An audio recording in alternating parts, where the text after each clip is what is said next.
Welcome to the Andy Social Podcast. My name is Andy. I play in a band called Lord and I host this podcast. If this is the first time you're listening to this podcast, welcome. This is a good episode to start with. And if you do enjoy this episode, I hope that you subscribe on iTunes or any of the podcasting platforms that are out there and go and listen to some of the previous episodes that I've had. There are lots of cool guests that I've had on the podcast over the last couple of years.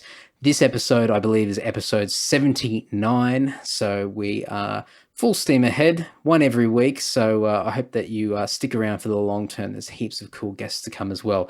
If you've been listening long term, you're a loyal supporter, welcome back.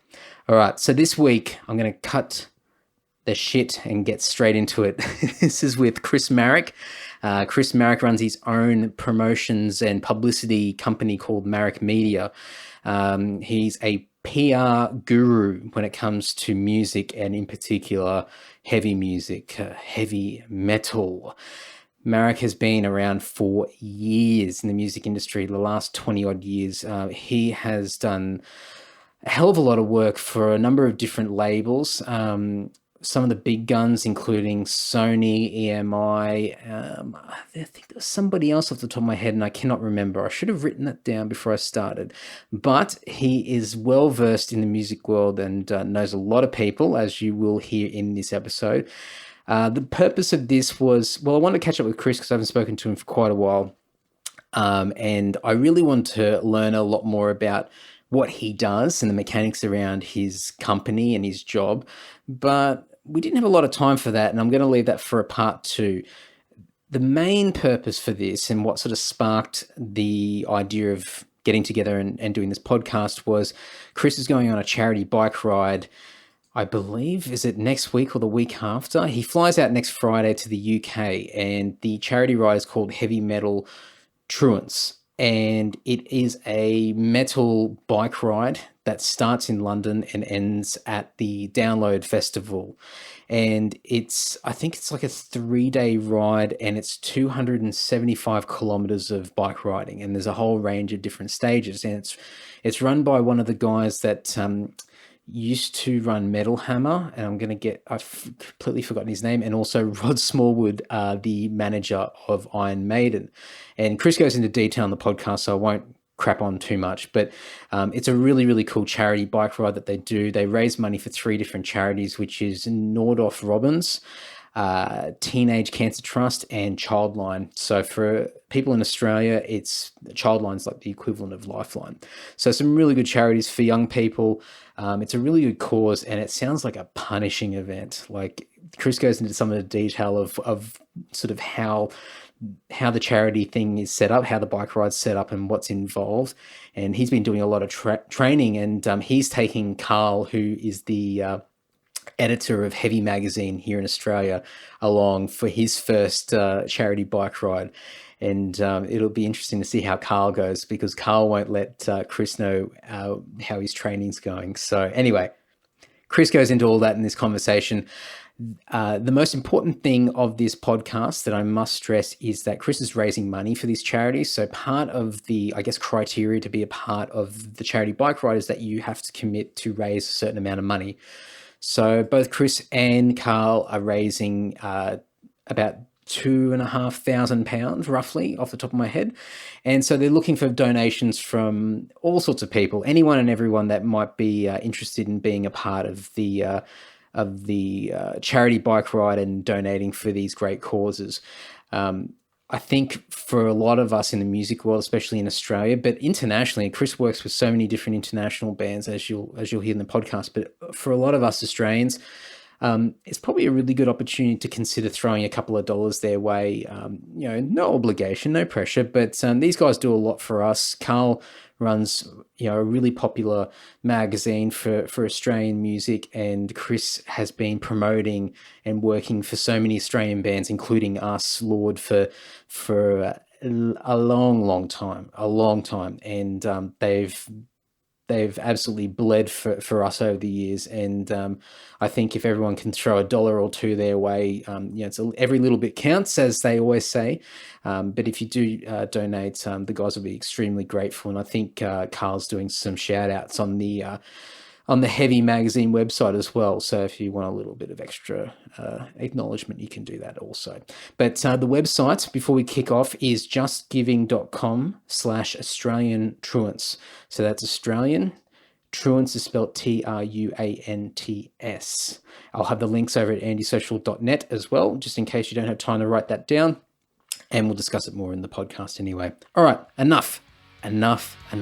Shut up. Stop talking. Enjoy this episode with Chris Maric.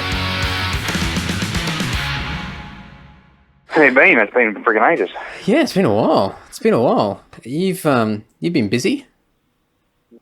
It's really funny because I go through these periods of crushing self-doubt when you kind of go, fuck, not like you're begging for work or anything, but you're like, what's going to happen? Like someone else is getting all of these tours and I'm not. But then all of a sudden your plate's full again and you're like, I don't have time for those tours anyway.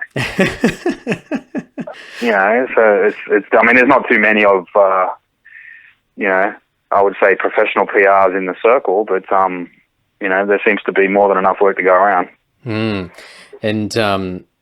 last night would have been one of them? Well, it was kind of there more for, thank you. I wasn't in a work capacity last night. Well, I kind of was, but I didn't have to do anything on the Devon tour. It was more catching up with their manager, and I've known Dev since like 2000 or something like that. So it was more catching up with him. I've done stuff with him before. I'm friends with the drummer, so it's kind of more just like, hey, let's catch up kind of thing. Nothing official, but I was in town anyway for a meeting with the Orchard, who kind of like do digital distribution, so it all made sense. Yeah, cool. Kill a few and birds it's with one cool, stone. like the same with last year when I did Sabbath here, and then caught them at Download and Hellfest a month later. I'm Devon's playing both of those too, so I'll get to see them like 3 times in 6 weeks or something.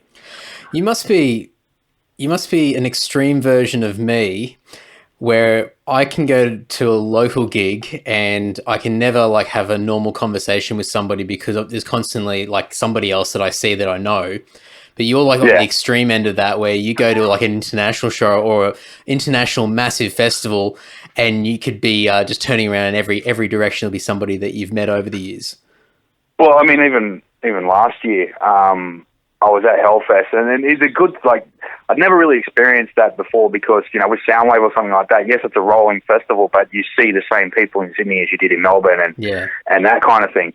But at Hellfest and Download, it's a 3-day festival where the festival kind of comes to you. Like, I didn't move, but every day it was a different lineup and a different crew and a different set of people. So it was kind of like, hey, it literally was 3 different festivals because, one day I'm on a master rock up and then the next day someone else comes in, and it's like every time you turned around it was someone that you'd met. And even I remember walking up with Brian Slagle, like the boss of Metal Blade, who's one of my bosses, and we walked over to Anthrax, and Scott, he's like, didn't expect to see you here, what are you doing here? And I was like, I know, usually you come to us, right? This is one of the few times I go over there. And just crew guys as well, like I've always been open to anyone that's on the team. So like you see, there's a guy who was doing lighting for Rammstein, and the last time I saw him, he was out here with Hell Yeah or something like that. So those guys move from job to job as well. Yeah. But it's always good because it's a level playing field. It's like you're all in it together. There's no elitism, and that's a big thing I noticed over there. Was, I mean, you've experienced that too, I'm sure. It's just like that. No one gives a shit at what level you're at. Everyone's there for the same reason, and I really found that refreshing.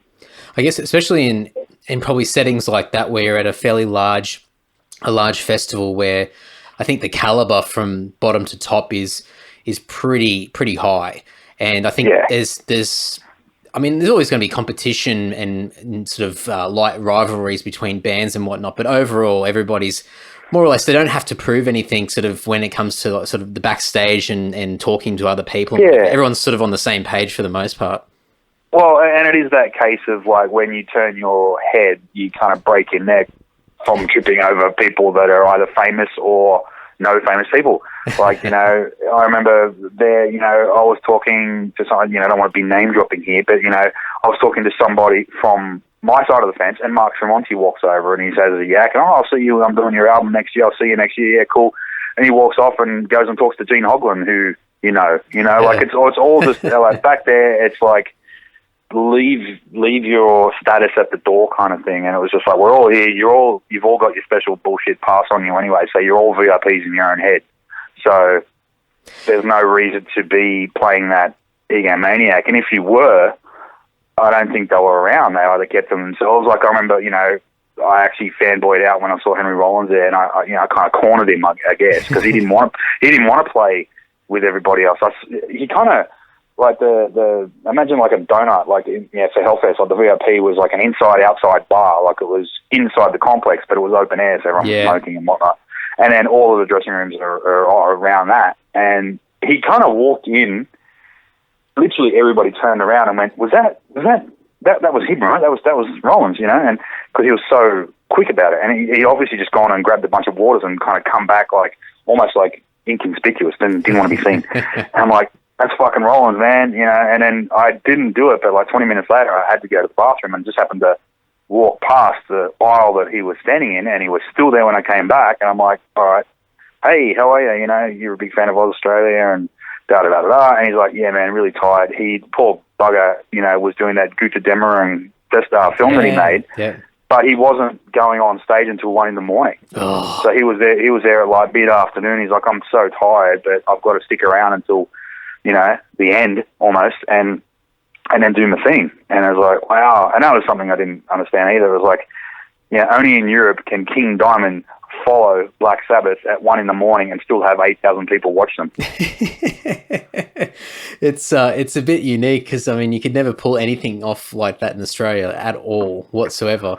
I think after about 11 p.m, I think everybody's looking for the exit, and it doesn't matter who's following.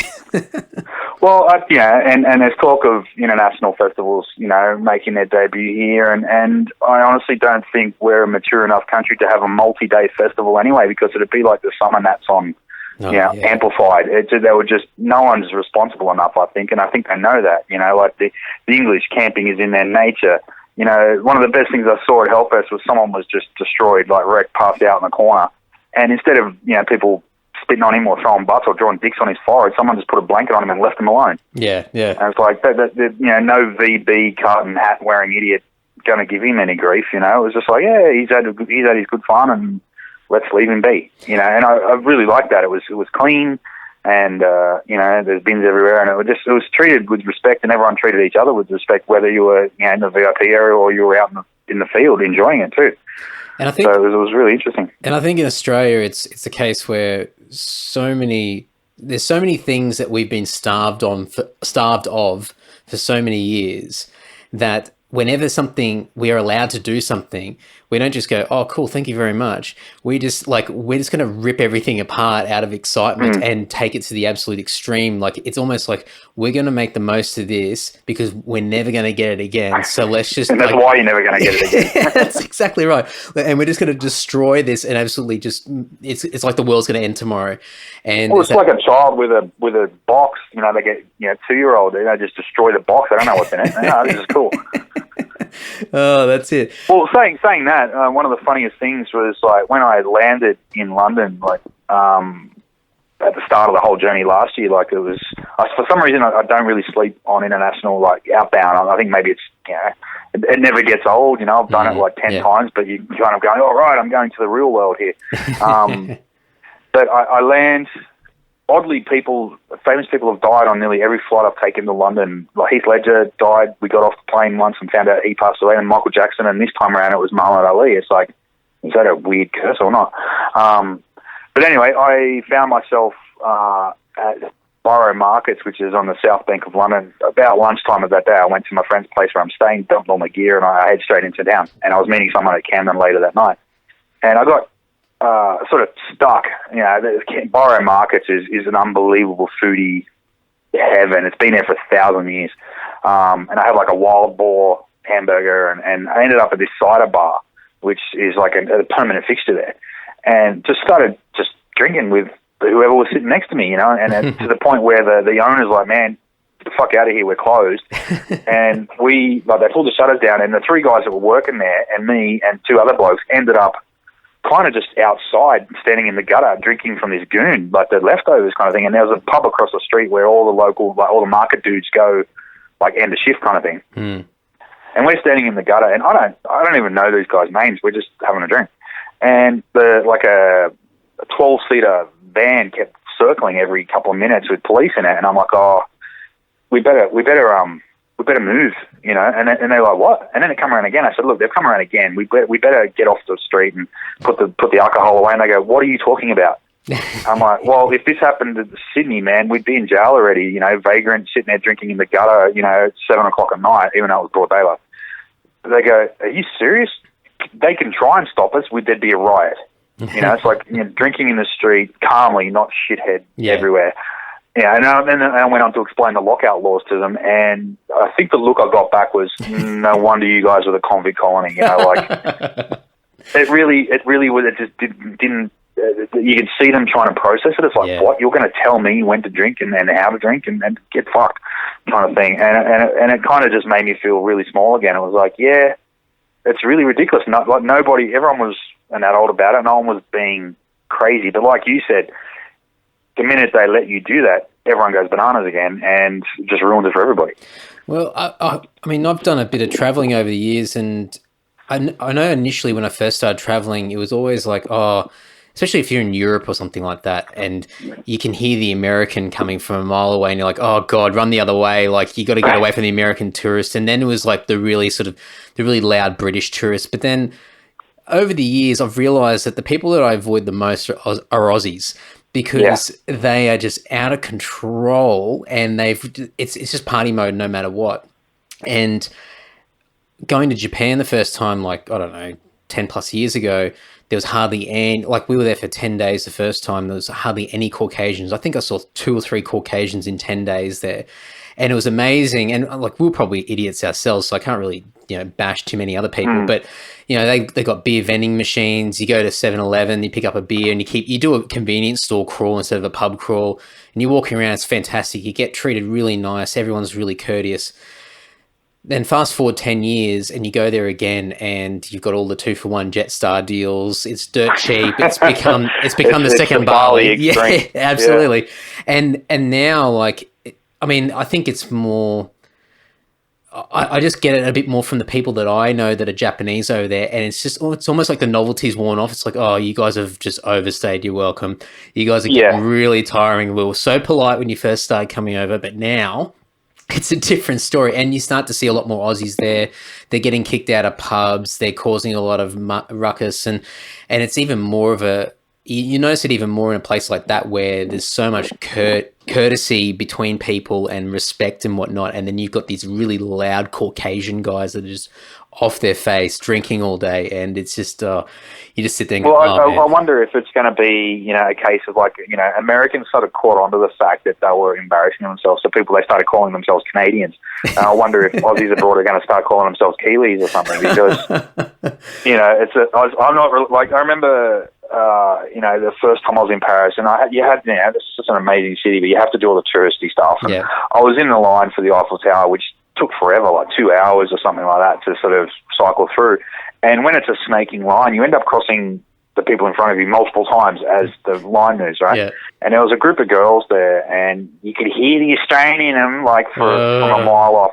And I just, first of all, I was like, you know, I haven't spoken to anyone for a couple of weeks. I've been traveling for like 3 months. I'll say hello. And then that was it. Nothing like, oh, you know, just, hi, I'm Australian too. But then I'm like, they'll probably say, who gives a shit? And I just didn't want to have that engagement. I was like, nah, I kind of left home to get away from this shit. And I think, you know, you're right too. Like, there's just that, you know, I don't want to sit here and turn this into a banging session, but those guys that kind of think that Bali's going on a holiday, it's like, go to the beach instead, you know, like, that's, you know, like, well, actually, the perfect example was when I was in Bergen in Oslo, which is pretty damn remote, and let's do like a big black metal pilgrimage, which I was on. Yeah. The first person I met, except for the grumpy shit at the desk, was the guy staying in my room was from Adelaide, and I had a conversation, and I'm like, man, you know, what are you doing here? Because it was like February, it was freezing cold, it wasn't summer or anything. Oh, I'm here to, you know, do all the girls, and I was like, really? You came to the opposite side of the world to do what you can do at home. Okay, no worries. I said, are you going to go? Like, that's fine, cool, that's good on you. I wish I was your age. But are you going to do anything too? Like, I'm going out to see some fjords tomorrow, and I'm going to go and see these mountains. And he's like, oh, fuck that. No, they're all in town, mate. Rock on. I was like, so, okay, so you've got one half of you can go and party on, but, if you're there, then that wilderness is, like, literally at your doorstep, and you don't give a shit. It's like, what's your purpose? I don't even know, like, why you do that, and that's what those European summer festivals are about, is almost like the music is secondary to the experience, I think, especially some of those ones that are getting really popular now, like in Eastern Europe, like those Slovenian ones or the 70,000 tons cruise. It's like an experience with music added to it rather than that being the overall thing. Yeah. And whereas here it was always about the music, and an interesting thing too was, at Download, like I was staying at Nottingham, which is maybe 45 minutes north. Like, so it's the next town. Download's in the middle of the countryside, but I couldn't get anywhere around the venue. So with Holiday Inn that I was staying at had a laminate on the reception counter. It's like, hey, Download guests, Instagram your best photos and we'll select one and we'll comp your room and we'll give you a bottle of champagne. And they all got into it. And I'm like, can you imagine, like, when Soundwave was running, that the Holiday Inn in Homebush gave a fuck about Soundwave happening next door, at all. Yeah. I think anyone outside of that complex would have had no clue as to what was going on within it that day, whereas this place was willing to, like, get into the spirit, and it was obviously it's a smaller town, it's not a city, it didn't have it in London or anything, but I think, even the taxi drivers, they all know it. They do it every year. It's been going for 30 or something years, as Monsters of Rock and all that. So it's nothing new to them, but it's an all-in kind of thing, And to a similar extent, Hellfest, like, we got picked up from the airport, and again, it was like a half an hour taxi ride to the thing, and the guy was like, "Oh, you like heavy metal?" Like he said, I don't like heavy metal, but fuck yeah, Hellfest. And it was just like, awesome, like, it was really fun. It was like the whole town was switched on kind of thing because this big event was coming through. I think obviously from their perspective, they can see the benefits, not just the fact that there's an overabundance of black shirts and long haired guys that are drinking, and guys and girls drinking. They can see that, it's bringing people to the area, it's bringing money in, and so they can see all the benefits and they can see the positives. Whereas I think here sometimes, I think it changes, and you probably see it more so than anybody else. I think in some ways it's been better than what it has in the past, but I think people still instantly have the stigmas attached to the music, and that overrides anything else. They don't even open their mind to any possibilities of benefits, even from a business point of view. They just cannot see past it. But it's like that old, if you're a metal fan, you'll know the story with Wacken and how that whole town, from that festival period, they make enough money from that festival period to pretty much fund the rest of the year. Like, a lot of them don't need to really work, and it's just incredible, but they all get behind it. They're all participating and they all believe in it because they can see the benefits for the entire community, not just for a couple of promoters putting on a big festival and clogging up the streets. Totally. Yeah.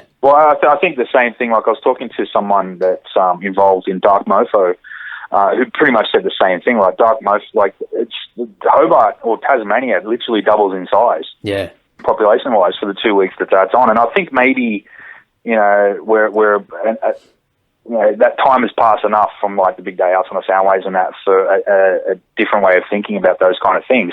But which is really funny, because the rock and metal festivals, nothing ever happened at those. It was the dance festivals and the Stereosonics and that, where everyone was off their face. But that's where the trouble was. I never saw shit happen at a metal festival. You get a couple of guys that throw up, but that's it. There's no violence. There's no incidents. And if there is, it's very, very low. So on a whole, well behaved, but it's just, I don't know, it is that kind of stigma that's attached to it, kind of thing. Whereas I guess, like a dance festival or something, it's mostly white collar boys that get into it, and they're the ones shit flinging, during the day, but they're on the pingers at night. So, it's really weird. But yeah, I think, and the Dark Mofo as well it's not just a metal festival, or it's not a metal festival at all. It's like a 2-week cultural exchange, where there's, what's really funny is my mum's going to that thing. Yeah, there you go. That means that they're doing something right. Yeah, I mean, she was up the other day, and she's like, "Oh, you're away this year, I'm going on a cruise with my girlfriends to Hobart, and we're Evil Things for a couple of days, and then there's some of this. You'd really like it, and it's a mofo, I think it's called. And I went, "Are you going to Dark Match?" She goes, "That's what it's called." I'm like, oh my God, my mum's more metal than I am, man. But I mean, really, that's exactly what you need to do. Is that you need to push it from another angle, and it's not just. I mean, as much as it's romantic to sort of look at it and go, "Oh man, it's all about the music, man." Like, that's the most important thing. Well, yeah, it can be, but you got to cater for it. If you want something to be successful, and I guess you got to look at it from a business point of view, you got to provide different things for the community, and it's not just for the people, the punters that are going to see that particular thing. It's for the wider community that's got a host, and then what can you do that's going to benefit them, not just money, but also, like in this instance, it's cultural activities where it's probably giving a lot of exposure to local people, and as well as international, and then merging everyone together. So it's this amazing opportunity to get noticed and network and be able to push different things in different areas. And there's just so many additional benefits there. And it's just not just a standard, oh, well, we're going to put on a music festival. It's this massive cultural event that's got so many. That's probably why they got, I'm assuming they got a fair bit of government backing behind it as well, because it's just such a massive. I would assume so. And I think this year's lineup, like the press that it got was not regular. It was I think everyone's gone, what is this? Where'd this come from? And this year's really been their year. I'm kind of spewing that I'm missing it, but then again, I'm going to 3 festivals while I'm away, so I can't complain. Mm-hmm. But, it does look like, as I said to the guy, I was like, man, because I wasn't really too familiar with the whole concept. I do, like, a couple of bands that I look after are on the bill. And I was like, okay, is it, I know it's more than one day, but when he said it's like a 2-week thing and there's a whole bunch of different things on it, it's like, I said, can more or less just divorce yourself from your real life for a fortnight and just go and immerse yourself in this other world, like the biggest pagan gathering festival ever. And he's like, pretty much, like you can just forget about the real world for, 2-3 day festivals, cool, but 2 weeks, you wouldn't know yourself at the end of that. I think that would be brilliant if you could do the whole thing. Oh, absolutely. I was looking at the roster and I was trying to work out if I was going to go, what weekend to go. And then I realized that all the bands I like are pretty much smack bang over the entire 2 weeks. I'm like, oh man, I cannot do this. Yeah. I know. But then that's not the point of what the event is either. It's, you've got probably a varying demographic of people where you've got probably on the extreme end of the spectrum that will be there for the entire 2 weeks and completely immerse themselves. And then you'll have people that come and go during that period for particular events. And that's probably what will make it so successful. It's not like a day long festival, like a big day out in the Soundwave where it's like, you pay your ticket, no pass outs. You're there for the entire duration. And when it's over, like once you leave, that's it, it's over. Whereas this, it's like you pick and choose what you're doing. Yeah, and you can be like, it's when you go to like Cairns for a week or something like that. Oh, I'll go to that gallery tomorrow. I'll do this. I'll do that, and you have the freedom to sort of to do it. And like when the weekend that I arrived in London, and the same thing happened last year when I got there, was a festival in Camden called Camden Rocks, and it's like 200 bands across the 3-day weekend. But Camden is what King Street wishes it was and never has been on roids. And there's like, 10, a dozen venues spread out across like the mile that it goes through. Wow. So you basically get a ticket, you get a wristband, and you just walk in and out of every venue. You've got the Underworld, you've got the Electric Ballroom, you've got, what's it called? I don't know. I can't, there's so many of them. But you just, the Black Heart as well. Like you just walk in and out whenever you feel like it if you've got the wristband on, because you might walk into this one at 2 o'clock in the afternoon and some doom band is playing, come back later on that night across the road and another one, there's a thrash band, whatever, and it was incredible. It was like, and most of it's pretty, there's nothing really huge. There's obviously headliners, but most of those bands are kind of emerging.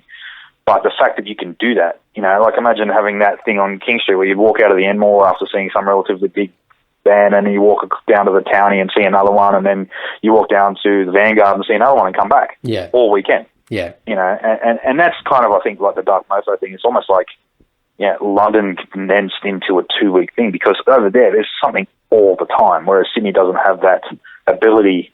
Well, Melbourne does a little bit more, but even that, it's like you can't just have that stuff coming through all the time because it's just too expensive to bring it out, or, Saying that, there's bands here every weekend, and ticket prices are getting out of control. No, absolutely. Well, I think the other thing is it's a bit of a psychological thing. I think if you give people free reign or perceived free reign, where they've that concept of having the ticket and then freely being able to go in and out of venues, I think people then are so much more inclined to go and discover new things. They're not pressed to go and be forced to watch something and go, well, I'm only going to watch this stuff, like, your traditional go and see an international band and skip the support act and stay in the bar or whatever. You're more inclined to start bouncing in and out of venues to go and go, oh, these guys sound interesting. Let's go and check them out for half an hour, and then we'll keep moving on until the next interesting band plays. And it just gives people a bit more, I think people are a bit more enthusiastic to be a part of something if they're not forced to follow a particular schedule. And then you can, if you want to, you can just duck out and go shopping or go get food. I mean, one of the biggest things that annoys me, like, say, with the Manning Bar, for example, is you're there and you leave. Like, they half the time that bar that serves food is not even working. Yeah. And, what's it to, I know they've got to pay everybody in that, but I really think that gigs in this country should, when the headliner finishes, give everyone half an hour to clear out. Don't kick them out straight away. They've just finished. Let them wind down. Leave the bar open for another little bit. Have another round or two, and then go. Like, that pisses me off when, get out. Right, the band's finished. You've got 10 minutes to get the fuck out of here. And it's almost like a harassment. You've overstayed your welcome. Get out of this venue. I've done that a couple of times where I've had security, like, in my face. I think a few shows at the Horden where you're yelling out over the barrier because you might see someone from the road crew or somebody that and you're saying hello quickly, and security's like in your face, almost ready to hit you, just like, get the hell out of here. And it's like, whoa, man, like, they literally just walked off the stage. Come on, man. I know. It's like you're not trying to jump the barrier. You're not trying to do anything. They can see what you're doing. It's just an ego trip, I think. Yeah, and I think it happened last night at Devon. It was 6 of us, and we, one didn't have a pass. He's got to go. It's like, I'm going to sort his pass. Well, hurry up about it. And it's like, do you really, like, look at us? Do we look like 18-year-old kids trying to sneak in the backstage? Really? Yeah. It's like, you guys, I know they've got a job, but they also should exercise a little bit of common sense about it. Absolutely. I think, like, a lot of these things is just massive opportunities being missed from a financial point of view, even if you don't give a fuck about the people that are there. Like, you could make so much money off these people, like, examples like you said with food and whatnot, or just having people hang around a bit longer and leaving the bar open. And I guess it's a lot harder in Sydney because you've got these crazy laws and licenses, and after certain times it gets out of control and it's not viable. But I'm sure there's plenty of things, like, even like, opening up doors earlier in particular sections to allow people to mingle and party and have a good time before you come in. Geez, get people lubed up so when they come into the room, they'll actually go and buy double the amount of drinks at the bar because they're ready to go. You don't have to wait for half the night until they warm up and then they start buying drinks, and then you close the bar halfway through the headliner. So, and I think if you noticed as well, I think, maybe it's an age thing, but when, we were half our age, there was this electric anticipation in the air before a band started. Last night at Devon, you could have had a conversation with the guy 50 metres away from you, like, and heard him, because it was just people standing around. Like, I remember going to Metallica or Slayer, and you're like, something's going to happen here. This is incredible. Pantera at the Entertainment Centre, like, just the whole of Chinatown was just, like, electric. Yeah. And now it's like, a bunch of middle-aged guys that just fucking want this guy to play and then go home. But saying that with kicking everybody out at the end and a missed financial opportunity. Also, like, they're throwing out 2,000 people all at once. Where are they supposed to go? What are they supposed to do? If you let the bar go for another half an hour, people would just sort of filter out into the night, and you wouldn't just dump all these people, which is when incidents can happen. If you throw all these people out on the street at the same time, who knows?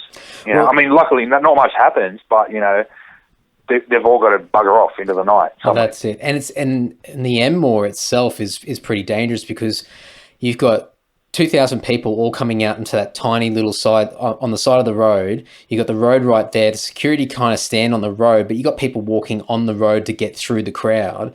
And it's just so congested with people. And I'm surprised that nothing has happened there, because I've seen so many people just half standing out in the road drunk because they're trying to get away from the crowd, forgetting that they're even on the road. I mean, maybe that's natural selection, but still, like, it's just, it's not forward thinking. It's just, oh, we'll just get everyone out of the venue, and then once they're outside, it's not our responsibility. We don't give a shit. Yeah, exactly. There's quite a few things there, but I mean, we could keep ranting about how it's up to us to fix the state of Sydney. Come on. I think a few people have been trying to rack their heads around that for a while now, and but mind you, I don't know. I mean, we might be coming up a little bit and getting out of the dip slightly. I heard the Lansdowne's going to open back up again. I don't know in what capacity, but someone mentioned that they're going to be a live music venue again.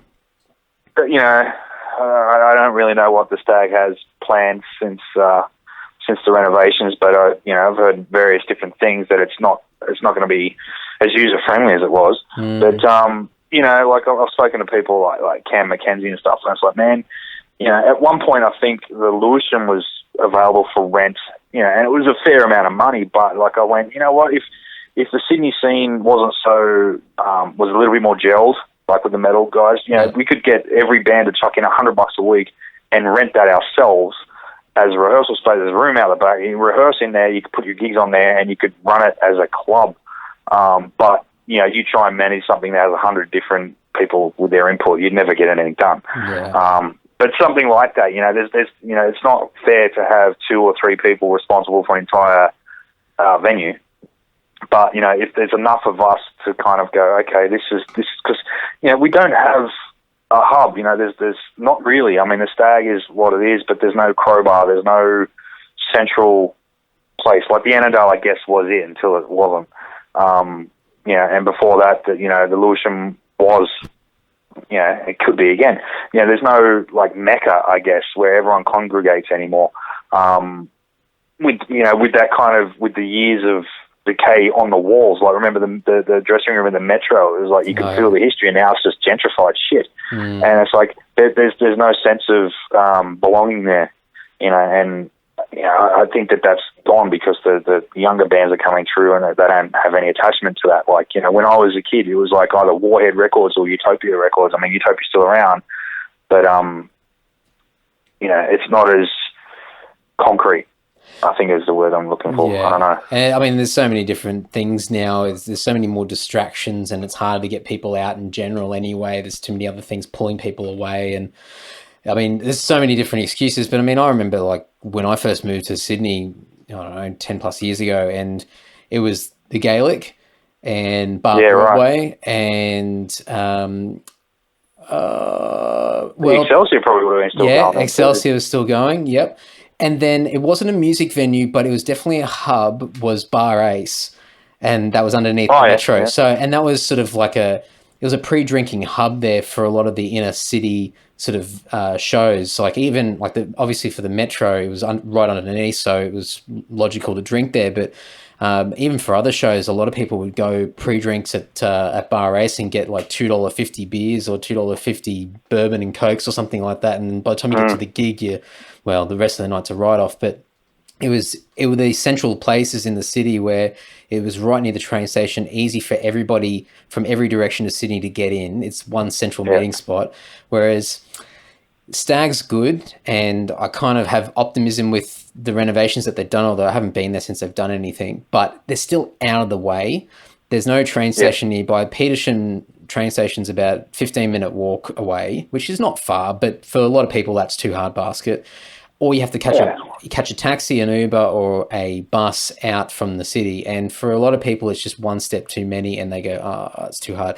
Then you got, and the dedicated people will drive instead, which is fine. That's no issue. But then the venues are looking at it not just from ticket sales and the venue hire, but they're looking at it from the bar sales as well. So they're like, "Oh God, maybe our drinks are going down a bit as well." Well, yeah. Who knows? I mean, I live out in Dural, so it's not really like, I would love to do more locals. I get invites all the time. It's like, man, yes, but it's like, I mean, it's not as far as like where I used, grew up in Campbelltown, but it's a hike, and it's like, you kind of get home, and it's just a lot of commitment to really do that, and especially when you're driving, you can have like 2 drinks and that's it. Yeah. Kind of thing. But with you were saying Bar Ace, we used to say, I had a couple of mates, it was like when Utopia was on the Metro side of George Street, down the bottom there was the Century Tavern. Yes. And and there was a Burger King or a Hungry Jack's on that corner as well. I think it might still. Yeah, yep. And we used to say if the world ended and that block stayed, then we'd be okay, because like Century Tavern was, you know, it had sticky carpet and Guns N' Roses on the jukebox before it got sort of Hemsified, you know. Yeah. And all chromed up and shiny. It was a fucking rock dive thing, and it was like gritty, and it was good. And I think that's almost like, you know, an embarrassing throwback now. We can't have that. Everything's got to be shiny and fucking iPhone-y and stuff like that. And it's like, you know, that's why I do like going to London. There's still, you know, punk still exists there in some pockets, you know, like it's getting gentrified as well, don't get me wrong, but, you know, still see some, you know, Mohawk safety pin guy walking around the street like it was 1978. Oh, there's a bit more leniency to allow that sort of stuff to still exist and function in its own little domain and coexist with everything else. Whereas, as you said here, it's, you know, all the pubs are getting renovated, everything's getting sterile and slick, and all these old historic pubs are all getting, you know, torn down or renovated and just losing all the old character. But because people don't aesthetically think it's in line with whatever vision they have of the city or the area, and it's a bit of a shame. But the people going back, they renovate these things, the people going back into them once they do it, like, you know, like between my house and the city, it's just going to be apartment hell all the way down Epping Road there. Yeah. But, you know, they're not building recreational things for these people. There are 50,000 people living in a suburb and, you know, a fucking pizza joint at the bottom of their building, and that's kind of it. I think they're designing it so that people don't go into pubs to hang out anymore. Yeah, that's it. Well, you know, you got the internet at your fingertips now, so it'll be like the Matrix. You just sit at home and then you're just plugged in and just watch old YouTube videos of, you know, the decline of Western civilization or something. Like just remember what it was like. Yeah, how ironic. All right, so a quick shift. So going back to what you said before with download, one question I was going to ask you is, in that setting, where you're backstage with a whole range of different people and varying levels of stardom and whatnot and experience over the years, for you, and maybe just tying into, I guess, last night when you're at Devon as well, do you go each year, or the years that you've been, do you go there with the intention to catch up? Do you go with the intention to network? Is it to do business, or is it a combination of everything? Like, especially in those sort of areas, especially in a backstage area, I guess you got to be pretty mindful that you're not sort of doing hard sells with people and whatnot. But is it more of just is it a networking opportunity for you? It's absolutely a networking opportunity. It's not really you go there and go, right, I have 15 meetings here today. Like, I do actually have a dozen meetings in London, but they're not on festival days. They're with labels and booking agents and a bunch of stuff that's happening external to that. But last year, I was actually invited by Alex Millis, who's now the former editor of Metal Hammer, to come and do the bike ride, the charity bike ride, heavy metal trance bike ride from London to Download. So when I don't know the year, maybe 2015 Soundwave, the whole bunch of Team Rock came out. There was like 8 of them or something like that, to cover Soundwave for Metal Hammer magazine and all that sort of stuff. And, you know, we just became friends because I was looking after them. They were, you know, I had a dozen of my own acts to look after on Soundwave, including King Parrot and the Blue Scars, as well as internationals. And, you know, I gave them a bunch of King Parrot exclusives, and I think they just were blown away by that. So we stayed friends after that. I already knew them before that anyway. So, you know, Alex, we're just chatting away one night on Facebook, and he goes, you know, what are you doing, you know, like, June? I'm like, besides having a birthday, nothing. He goes, well, come over and do the bike ride with us. I was like, yeah, funny. And, you know, the last time I rode a bike was a while back. And then he's like, no, I'm serious. Like, you know, we do this as, you know, last year would be the 4th year they've done it. We, you know, it's organised by Rod Smallwood, who's Iron Maiden's manager, and Alex, and they raise money for these children's charities. And I'm like, you know what, that sounds pretty fucking good. So obviously that is involved. There's industry people there. This year it's going to have people like Andy Sneap is going to do the ride. Okay. There's artists, you know, Johan from Lorna Mask's done it. James from Tesseract's done it. You know, there's one of the guys from Paradise Lost doing it. So there's always local sort of pommy guys that are doing it, which is amazing because it's a fucking hard thing to do. 80 kilometres the first day, 140 the second, and like 50 into Download on the final day. But you kind of take a break every 30 Ks or so. And, that's where you just fill up on sugar and, sort of isotonic stuff and all that sort of stuff. But when we were having the lunch breaks, these dudes were sinking pints and having cigarettes. And I'm like, how is that even possible? I can barely stand. Yeah. Because, I can do like 100 Ks, but after that, your legs just turn to shit and you force of will to keep your pedals turning. And these guys are going, like English rugby side. It's like, come on, mate, just do it. Just like this hard-ass geezer shit. And I was like, amazing, and you're feeling bad. And then you see Rod Smallwood, who's nearly 70, come flying past you going, hurry up, lad. You're like, yeah, right. So, but with, with them, with Download and Hellfest physically a very different setting. Download's on the side of a hill, and it was pissing down with rain when we arrived, like perfect weather for the ride. Literally as soon as we got there, it was like mega rain for the 3 days. They called it Download.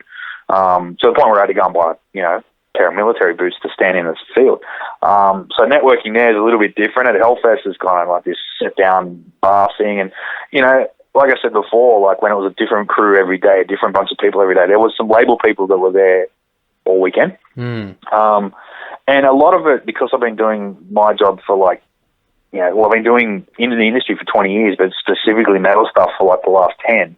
There's a lot of Euro and US labels that I deal with and have been dealing with for years that we never actually met, because it's like they're not going to come out here for any particular reason. So it's like, I'll go to them. So a lot of it was just finally face to name kind of thing, meeting in the flesh. And then those kind of things, it's more like just when you're on email, it's you're pretty much keeping it to business. There's not much chit chat, but when you're there, you can kind of get to know them, on a personal level. And that was really good, because I was like, man, I've fucking known you for like 5 years, but now we're finally talking about whatever. Yeah. And that's really cool. But then, they'll turn to somebody else and go, do you know this guy? He does this. And you're like, shit. So, just networking by default. And, there was one there, I was talking to a lady and a guy for like 20 minutes before any of us said our names. And then we realized we've all been working with each other for ages. So it's like that. It's basically like an ARIA Awards for metal. Like everywhere you turn, someone's involved in some level, like I met the guy that did the arts for all of like the King Diamond records and all that sort of stuff. And he was just hanging around there. Like, he's a French guy. He was just there. So, it's just like there's endless opportunity to work. You don't really kind of go, all right, I'm here and I'm here with Label X and we're going to nut out a friggin' business plan. It's like, cool, I'll, talk to you when I get home kind of thing like that. Because from those festivals, I continued. I was there for a month. So it wasn't like, by the time, actually one of them, Hellfest was a distant memory for them, and I'm still traveling, and they're like, haven't you gone home yet? What are you doing? So, and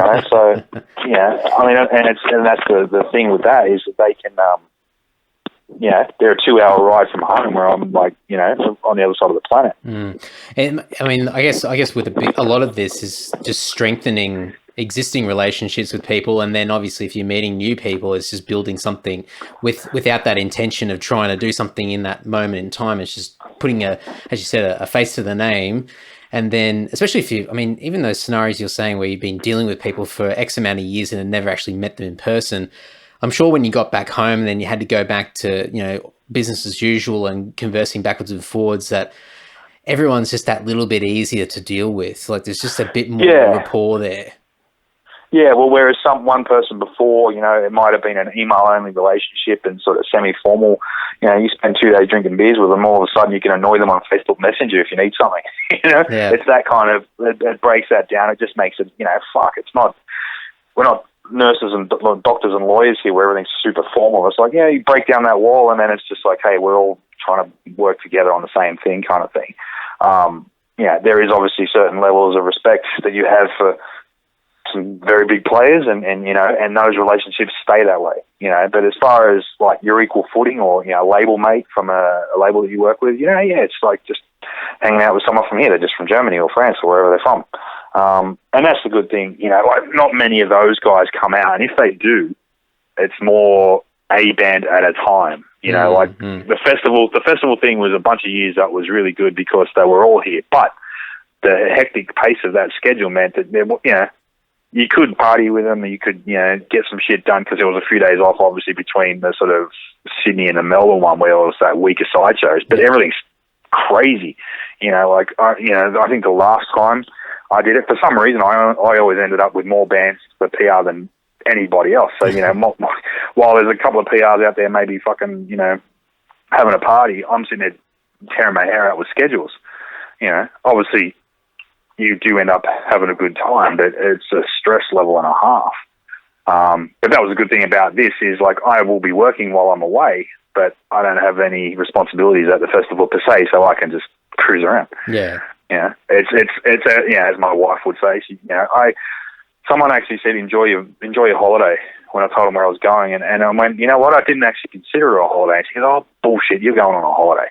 And, I was like, and I'm like, I can't fool her. I can fool myself, but I can't fool her. And she's like, don't kid yourself, man. You're going on a month-long fucking boys-only holiday. And I was like, yeah, okay. And there'll be some additional benefits that'll come out of it, but that's at least. Well, I mean, I work for myself. It's not like I can get 4 weeks of annual leave any other way, right? Absolutely. Everyone else does that sort of stuff. Like 9:30 at night, and I've got hours of work to go. It's not like I finish work at 5 o'clock and throw my tie down, and that's the end of that. I mean, I used to have that life. Yeah, that's right. But I'm certainly not going to trade it. But yeah, it is I was talking to somebody else about it, and it's like, it's definitely a 24/7 thing, because, right now Europe's just waking up, so I'm going to have to start answering emails from them when I get off the phone with you, because I can't wait to answer them in business hours myself, because nothing will ever get done. It'll be a 3-day turnaround. If you wait for, you only answer me in business hours and I'll only answer you in business hours, it's like, fuck. So you've got to wait. And I worked out that there's always someone awake. Like, if I'm here at night, Europe comes online, then the UK an hour later. By the time I go to bed, the East Coast of America is just waking up. And if I used to be doing emails at 2 in the morning because New York would be online. I'm like, screw that. Are they going to answer me at 2 o'clock in the morning their time? No. So, and then by like kind of early morning, LA is up. And you wake up and they're fully going. So, like you have all those conference calls at 8 o'clock in the morning here because it's like lunchtime over there and blah, blah, blah. So, and by the time they go to bed, it might be 2 p.m. here and you're dealing with Australian media. So there's always around the clock, and I have peeled it back. Like, the old company I used to work for before, I would never stop. I would always answer every email as it came in, and I'm like, this is serving nobody except them. I'm dying, like you might be hanging, doing shit with, metal bands, but you're breaking apart because you've got no rest. So it's like, nah, the world is not going to end if I don't answer an email. Do you have like a special, not special, but do you have a specific schedule that you or routine that you try and stay in check with as far as sleeping patterns and whatnot, or has it changed? Nah. The only thing I have is to try and win the battle of the inbox. That's about it. I train twice a week with CrossFit. Last week I didn't go at all because of just, when you leave the country for a month, there's so many micro things that you've got to prepare for that I just didn't get around to it. And, yesterday got blown out, like I was in the city for 2 back-to-back meetings, and then the Devon gig. So it was like most of the day didn't happen. So I woke up this morning and had to sort of catch up on those emails. So it's very fluid, like, and I might not know that there's a tour coming up and then get, a day or 48 hours notice that it's, can you do this tour? Yes, bang. So you've got to pretty much drop everything to prepare for the announcement of that tour and then stay on that. So what plans you think you had for 2 days' time can very quickly just not happen. But as I get older, I try and have more control over that. I'm like, you know what? Fuck your press release. I can send it out when I'm ready for it, because, and I also try and be fair to the artist too, like as Maric Media kind of gets older, and a really good thing about it is that there's more and more independent bands coming to me being recommended by other independent bands, which is really great. It makes me feel really good that, everyone's like happy with me to a point where they're recommending other bands and so on. So, but sometimes the deck might get really stacked really fast, and I'm like, you know what, I could say yes to all of you and just take your money and run, but it's not fair. It's like, you know what, I've got 3 press releases going out today. Can we move that to next week for your video premiere? Because, it might impact your timeline, but I don't want you to be one of half a dozen things that got sent out today and run the risk of just being lost in the paperwork, really. Yeah. So, and bands are respecting that, obviously, and even the labels was like, the global premiere might be here, but I'm like, look, Australian media, I know that there's a big international tour announcement or something like that. Can we move it to the next day? So, that's how you sort of, sort that around. But, as far as a daily routine, I get up, I take my daughter to school, I come back, I smash my emails and repeat. That's kind of it. Try and fit in training, try and fit in my wife's business when I can. I want to return to Krav Maga after I come back from Europe because I've neglected that for quite a while. So there's never really, what I'm looking forward to most on the plane? Reading a book. Because, you really don't, I'd love to do that. I actually said, my wife goes, you read a book? When the fuck did you read a book? And I was like, I was on the phone and I was reading like 3 pages while you and my daughter were in the shop, and a page here and a page there, and you eventually get through it. But, that kind of thing. I could stop. No, there's no one holding a gun to your head going, answer these emails. But it's like, if you don't, you wake up in the morning and you've only got more to do. That's it. And on a plane, you're kind of forced to be contained in this one spot for a duration of time. So it's sort of like, well, you can sort of almost give yourself the opportunity without feeling guilty to stop and actually, do something else. But it's getting worse now. Like plane travel is going to be worse. I mean, now you got Wi-Fi going on planes. Yeah, that's getting scary. Like we went to Indonesia the other week, and I'm flying on the way there, and here I am, mucking around online and doing emails and doing stupid Facebook video and everything like that. I'm like, oh, you idiot! Like I had 2 books in my bag that I've been meaning to read. I didn't read them at all. I'm just like, you idiot. That's the thing. It was like, I remember on one trip, it was like I could call from the handset, and it was like $5 a minute or something. I was like, I rang home. There's $4. Get off. And then the next time around, it was like, here's some Wi-Fi. It's like, no. I'm in this can and I don't want to be disturbed. It's like 24 hours when everyone can leave me the fuck alone. Yeah. And now, like an A380, which is those long-haul flights, like the first time I was on one of those was a return from London. It got 3 hours out of Sydney, and I'm like, feel free to go around again. I'm actually really enjoying this, because it was comfortable, the TV was good, and it was like, no one's harassing me, just fucking keep going. And it's really weird. The first time you do that Sydney to London flight, it's 24 hours is enough to mess with your head. But now it's kind of like you just go, you know what, this time tomorrow I'm going to be on the other side of the planet. It's not that bad. That's it. That's it. It's all perspective, and I do love to give the American band shit. Like even last night, Devon's like, it took me 14 hours to get from Vancouver. It's like 14 hours. That's only like halfway to fucking London, mate. Don't worry about it. Oh man. Well, going back to London, this charity bike ride that you're doing. So you mentioned a bit about it. So you've got a fundraiser. Is it? Do the people that? So if you're participating in this bike ride, is part of the requirements to, I mean, everyone's raising money for charity, but what's the charity, or are there particular charities, and what's the sort of premise behind it? Yeah, there's 3 particular charities, and you kind of, when you sign up, you guarantee that you will raise the money. So if I don't, I've got to hand it over myself. Yeah. As part of the conditions. I mean, you have to submit some money to start with, which is like your registration fee, which covers you for there's 2 nights of accommodation when you're on the road, and obviously there's a team of like support crew, like they're the guys that do the navigation, and there's a support vehicle because everyone gets punches and all that sort of stuff. So they're kind of our guide. You got to pay for them, you got to pay for your food and all that sort of stuff. So there's an entry fee that goes to that, and then the remaining, every rider's committed to raising £1,300, which is about $2,500 or something like that. Yeah. And it does go to 3 different charities. There's Nordoff Robbins, Childline, and oh my god, I forgot the other one. I'll get to it. They actually did get a bit of resistance last year with someone saying, well, charity begins at home. It's like, what? For me, kids are kids, man. It doesn't really matter. That's it. If you're giving your money to, people and that falls flat when people like donate to, kids in Africa or something, which I do. Like I've got, several different charities that I donate to overseas. There's one for water aid because I'm a really staunch guy in water quality. So, you know, Teenage Cancer Trust, of course, that was the other one. So Nordoff Robbins, which has offices in Australia anyway.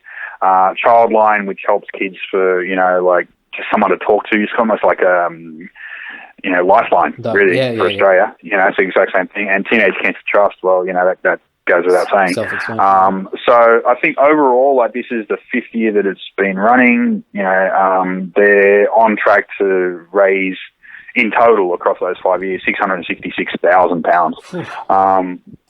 And they're getting there. You know, like, the coverage has been incredible. Like, the BBC got behind. I don't know if you saw, there was a little video there of them.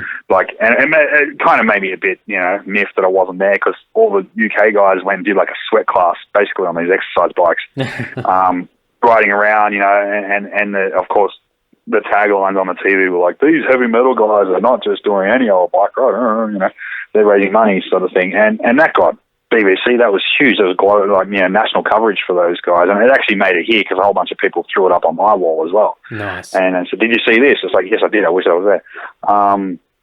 So, you know, for a bunch of ragtag metalers, you know, doing something as noble as this kind of, you know, shoots that old, you know, useless metalhead thing in the water, doesn't it? Really, like, it does. You know, and they're really good. You know, you do this, and, you know, like, I've got friends there that, you know, that people do it and they're not even from the industry. You know, like, there's a guy in there who's like a very high up person at Lloyd's Bank in London, and he's just into it, you know. And we're friends, you know. He's like, can't wait for you to come back over and we'll smash beers and smash hills, you know, on the bike. So it's definitely like a brotherhood, or brother and a sisterhood. There's some females on there, but not as many as I would have thought anyway. Maybe it's a bit daunting. You see photos of all these dudes in black t-shirts and lycra, and it's pretty scary. You know. And that's the other thing I said, is that no one's like sitting there like Lance Armstrong, you know. Like, maybe if we were, we'd do better times, but it's not a race either, you know. Like, it's a hard slog, but it's not like you have 5 hours to get there. Well, it's what is it? It's 270 kilometers or something like that, or 275. Yeah, it's 168 miles. So I've seen everything, you know, variants of about 10 miles. I'm like, I don't care. You just have to get there. Like, at the end of it, the numbers don't matter. But what was really interesting was the slog that it took to get there. And then you get there like Wednesday, Thursday, Friday. Download is the Friday, Saturday, Sunday. And I came back to London on the Monday. And it was like 3 days of grueling hell to get up there, and a 90-minute express train ride back to London. It did my head in, because it was like, because that Monday night was the Golden Gods, the Metal Hammer Awards, and I was like invited to that. So I was like, shit, you know, I've got to sort out this train because it's going to take me a whole day to get there. Then I've got to get there, and everyone's like, relax, man. It's an hour and a half. I was like, oh, okay. And you forget how small England is. It's like I basically cycled a third of England, not the Great British, you know, not the island with Scotland on it, but England part of it. Like a third of that country in 3 days, and you can tear ass back there in 90 minutes on an express train, which Sydney could never have. And I was back in London by 11:30 that morning. It was kind of surreal. That's incredible. Well, what I'll do is I'm going to put the details online for the fundraising page, but I've got the link up here. So it's justgiving.com/fundraising/Australian. Is it Truants? Truants, yeah. Heavy Metal Truants is the name of the ride. You can do it without the fundraising part as well, but both links work. You just go justgiving.com/Australian Truants will get you to the same page. Yeah, and which is the one I'm using because, it's a word less. Yeah, that's it. Make it easier. And that's Truants is Truants. It's just for people that don't know. I don't know why that's obviously their name, but I don't know if it translates too well over here actually, but it doesn't really matter. That's all right. I'll have links. But last year I just had /Chris Maric, but because it's like you have to create a new page, and I'm doing it with Carl, the editor of Heavy Magazine. I was going to say, Carl's involved. Yeah, I still don't think he's really sure what he's in for. I was going to say, this is his first time? Oh, yeah.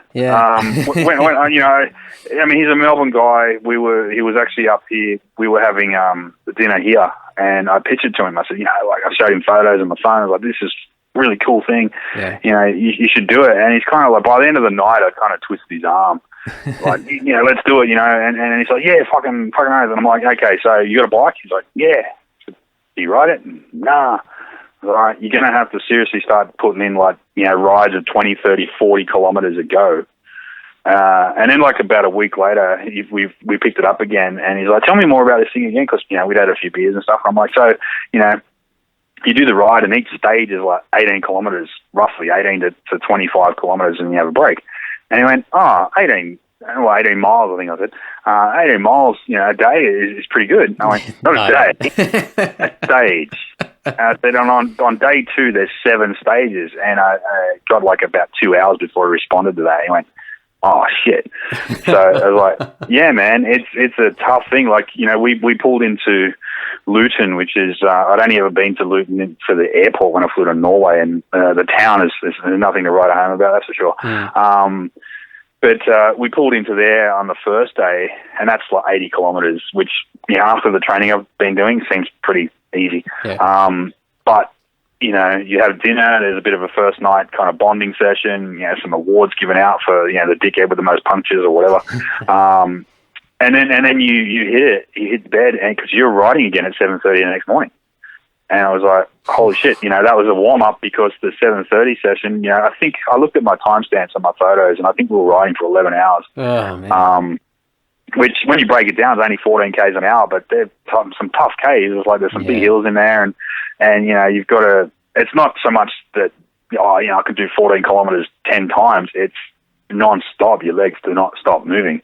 So, they actually say that on the Truant's website, if you're going to register, it's like, man, take it seriously. There's some actual training you're going to need to do, not just a pedal around the block kind of thing like that. Go out and do some Ks. Like, I bought a pretty decent bike to do that on, because, your old Kmart job is not going to cut it. Well, I know that you've been doing a bit of training, and you're relatively fit. You're fairly active, but how's Carl faring? Is he getting into the training, or is he sort of... He won't tell me. He actually won't. Time will tell. And I saw he was up in Sydney last night. I saw him at Devon, and I'm like, man, you're looking a bit, svelte there. Are you riding? And he's like, I'll be fine. And I'm like, I think I could see the sweat beating off his face then. I was like, man, he's a couple of years older than I am, but when all I have to do is just go, Smallwood's on the thing, and he'll kick our asses. And then he got really no comeback to that. Yeah. And there's a bunch of other dudes that are well into their 50s on it, but I think they're like, because we get given just a bog standard bike, whatever they manage to get from the sort of crew that are putting it together. Yep. A lot of the guys, English guys, they got their own bike, which is this bullshit carbon fiber thing with like skinny tires and taking it seriously. Yeah. I mean, one of the things I remember most about last year wasn't, my legs copped it, yes, but your ass did, because you're sitting on that little chair. And oh man. And this year, I mean, I've been training enough that it's kind of, I'm used to it. You've got some calluses now on your ass. Yeah, you've got the padded pants and the padded fucking seat and all that sort of stuff, which I just left on the bike last year. I'm like, you can keep that. I'll get another one from Kmart.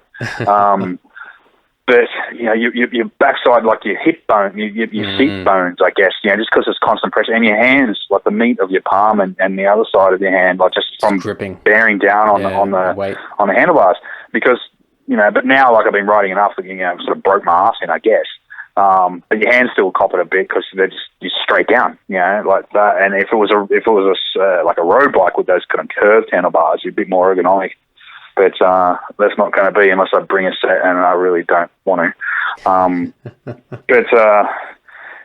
think, same as last year, once I finish that ride, I won't touch a bike for like 6 months. It's like, screw that. Yeah. Because, I mean, it's not, I talk to, when you go to the bike shop and you get your bike tuned up, I'm going to do this big ride, 275 Ks, and they're like, I did that on Saturday morning. I was like, good for you. Rub it in. Thanks, mate. Yeah. Yeah, well, there was this dude, I ride kind of out the back of Kenhurst here. It's nice. There's no assholes trying to run you off the road or anything like that. And I ran into this guy who comes screaming past me, and he lived on a property out there. And I said, it was like 8 o'clock in the morning. No, it was about 8:30 in the morning. Mm. He just returned from a 90K trip out to Windsor. I was like, mate, I can't compete with that. Sorry, was this the other day? It was about a month ago. Oh, okay. I was going to say, well, it was starting to get fairly cool in the morning as well. So I was going to say, if it was just the other day, geez, his game, far out. Well, that was the thing. It's England and it's summer, but that might as well be Sydney in autumn because the temperatures are about the same. Like the second day when we rode out at 7 o'clock in the morning, I had 2 t-shirts on. It was freezing. And by 11 o'clock, I had that extra shirt down my pants to sort of pad my ass out even further. But this year, apparently, I've got to be keen to see it. One of the riders' sons is joining us, and he's going to be controlling the drone. Right. So we'll have some drone footage, which would be really cool. Because that's the other thing you got to remember is, like, you're in the country, so, like, you go through the cities and, well, not really, the towns, villages, hamlets, some of them, 3 houses and a dog. Because you're not on the freeway. They kind of did it where you're on these kind of nice country paths. And I had to stop every now and again because just to look, because you're too busy. If you get this big ass hill in front of you, you kind of just look at the ground because the ground doesn't really change elevation, but you just get up that hill. Yeah. But you kind of stop every now and again and you're like, this is incredible what you're seeing, the countryside. Like, I've driven around that countryside many times, but you're doing 100 miles an hour, you're not really stopping to take it in. So, and then you kind of, it's an anticlimactic feeling at the end because we got there, and last year's theme was We Are the Road Crew, so it was in honor of Lemmy. One of the guys, every time we rode out of somewhere, he'd have it blasting on his Bluetooth speaker thing.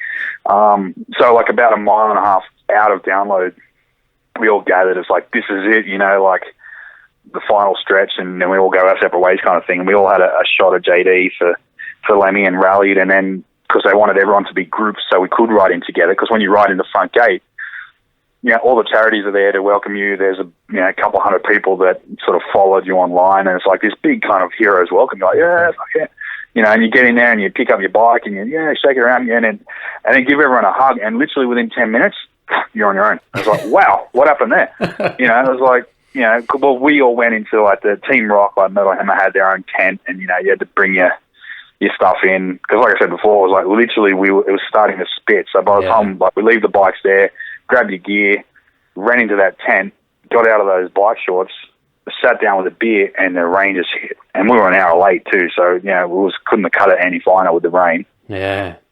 But it's gonna be interesting to see if I do it next year. I don't know, because I know how much training I put into it, and it's hard to gauge how much fitter you feel.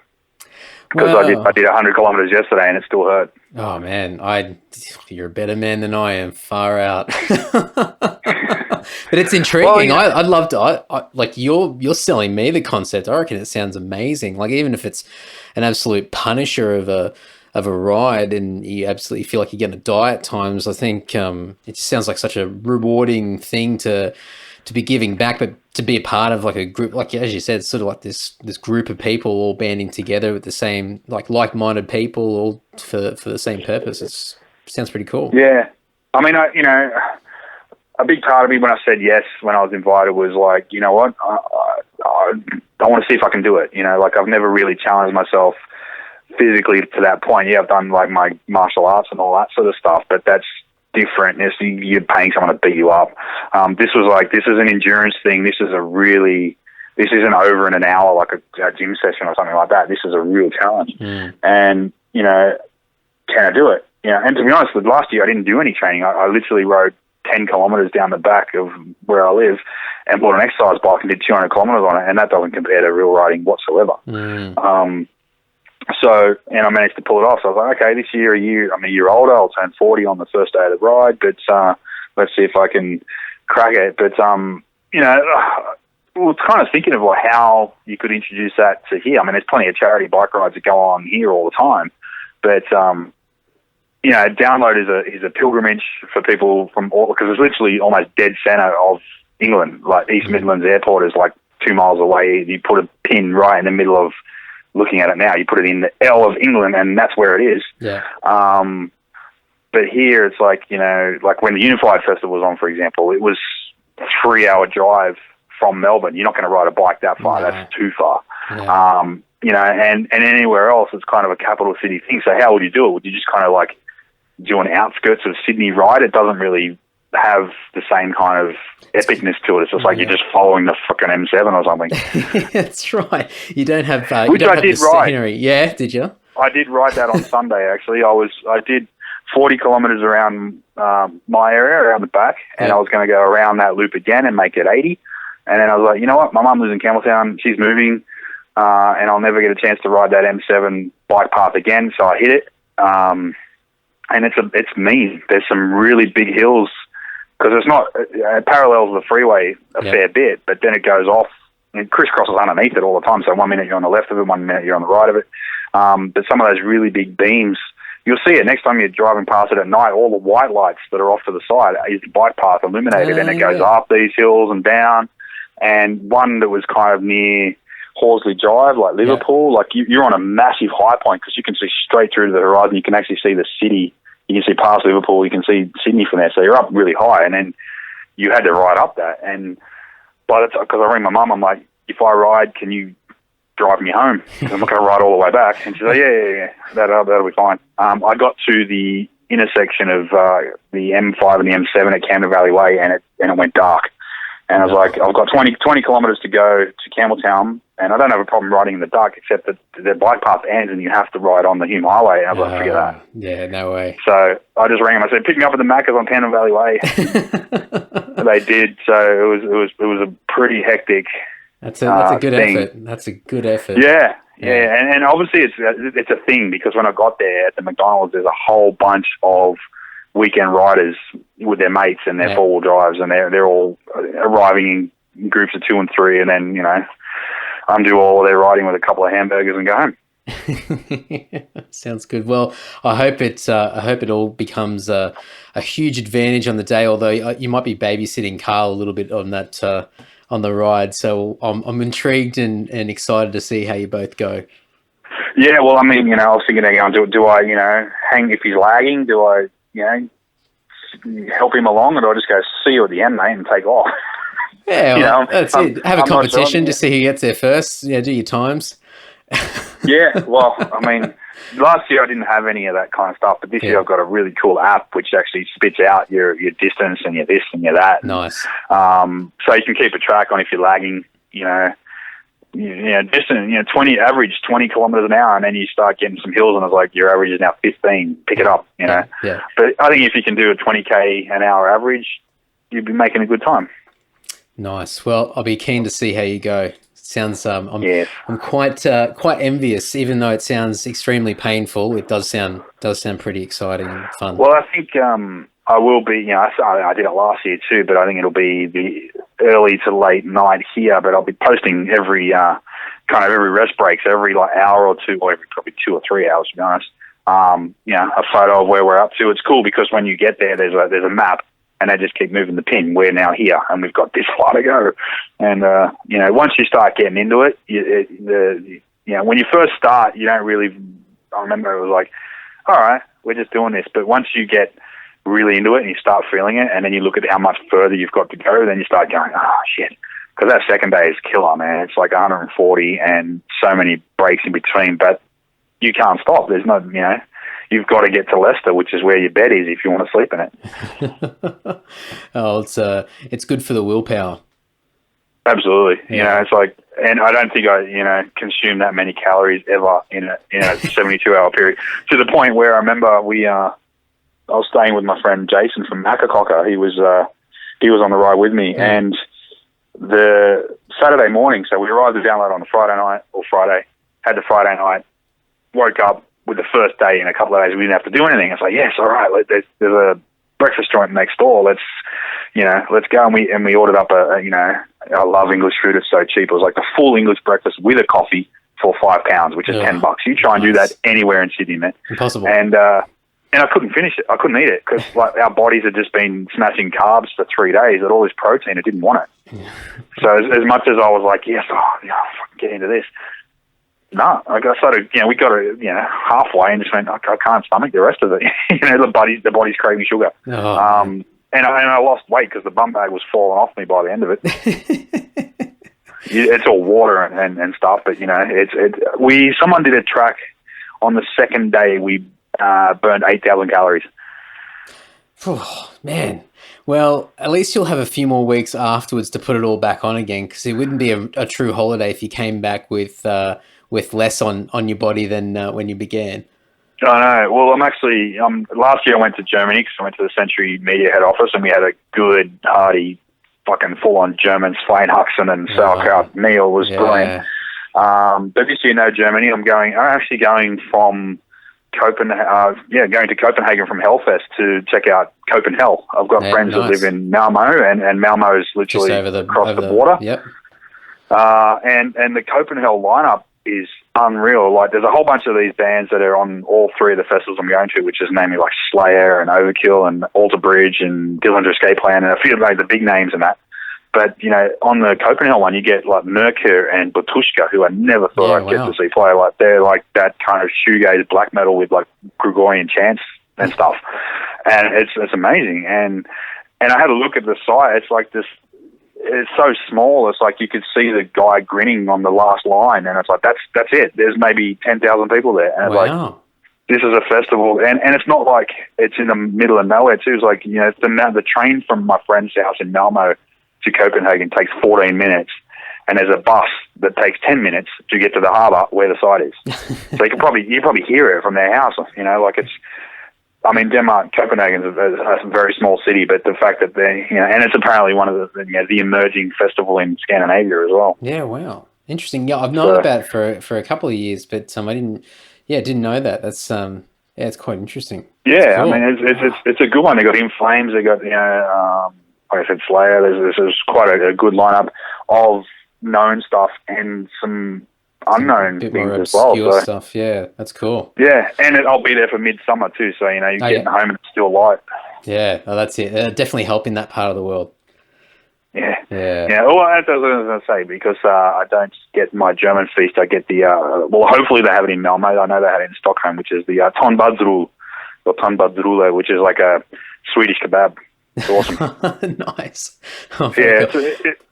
It's like sausage. Yeah, it's like a sausage and mashed potato in a pita bread with all of the, you know, usual pickles and mustards and shit that you get from IKEA. So it's quite amazing. There you go. Well, if you get your hands on them, then you'll definitely be putting on weight by the time you get home. Yeah. The calories will come piling back on. That's it. Well, I'll when you take those photos along the way, I might keep updating the website with this episode, and people can check out the photos as well. And absolutely, I'll have all the links to the fundraiser as well, and I might put some things for people to check out Maric Media and all the stuff that you're up to. We didn't even scrape the surface of all that, but we can do a part 2 when you come back, so that'd be cool. But I'm just watching the time, so I'm going to let you go. But I wish you the best over in the UK, and I hope that Friday next week when you jet off, that no one famous dies while you're on the plane. I should start a pool, I think, maybe. we might do an off the record bet. We'll pick out some big names and see who's going to fall. Well, it was funny that, you know, when the other week when the Buckingham Palace called that meeting, and it was for nothing, and it was like, oh man, imagine if, you know, because I honestly thought the worst, and I was like, man, I don't want to be there when that's happening, because the whole country will just be down. Yeah. You know, because they, you know, for all they bitch and moan about them, they love them so much. They do. There'd be a lot of distraction there. Not a good time at all. Yeah, I reckon the whole country just be cancelled. Fuck it. You know? That's right. I am actually there on the second day of the ride is the actual election. So that'll be interesting, because last year I was flying from Amsterdam to London on the day of Brexit, which fucked me up. Because of that, it took me 9 hours to get from Amsterdam to London. It would have been quicker if I got the train, because the BA flight that I was on just kept getting cancelled. And then when I arrived in Gatwick, it was pissing down with rain. And then the trains are all, you know, the usual, oh no, the Steve Hughes gags, the tracks are melted. And like, you know, I thought, okay, I'll get this thing because it was $100 flight. And, you know, and it was like an hour and a half or something like that. But in the end, it would have been easier to get the train. And so I was like, okay, so that's Brexit, and this time around it's the actual vote. So there's always something going on. Well, I'm looking forward to find out what national events or catastrophes or global celebrity deaths will happen. I'll be waiting with anxious breath. I think it's always something happened. Where's Chris in the world at the moment? Yeah, that's right. Yeah, where's the tracker? All right, man. Well, I'm going to wrap it up. But thanks so much. Good luck with the ride, and pleasure. Thank you very much. We'll catch up when you get back. For sure. All right, man. Take care. All right, man. Take care. Thanks. Bye. Thanks, everyone. Hope you enjoyed that chat with Chris Maric. I'm quite intrigued and excited to see how his charity bike ride goes this year. I'm quite amused to hear of Carl's progress or the unknown progress along the way. So I think a catch up when they return will be a lot of fun and interesting to see. As mentioned at the start of the episode and through the episode, the charity bike race is Heavy Metal Truants. I think it's the fifth one. This is the fifth year. They raise money for 3 children charities, which, where's my website? It is Nordoff Robbins, Teenage Cancer Trust, and Childline. So you can actually visit the main website, which is Heavy Metal Truants, TRUANTS.com. That has all the background for the charity bike ride. If you just want to learn more about it, maybe you want to be a part of it next year. It's a bit of an investment, but it's an amazing cause. And to be honest, I'm quite intrigued.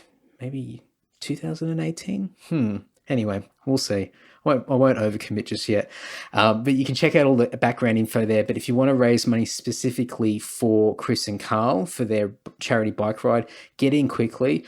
The website is justgiving.com/Australian Truants. Australian Truants, Truants spelled TRUANTS. And everything will be over at andysocial.net, including all the different things we spoke about. If you're curious about some of the European festivals, some of the old Australian festivals that aren't around anymore, Dark Mofo in Tasmania, all these different things, I'll have everything there. If you want to reach out to Chris as well, I'll have all his contact details over on the show notes at andysocial.net also.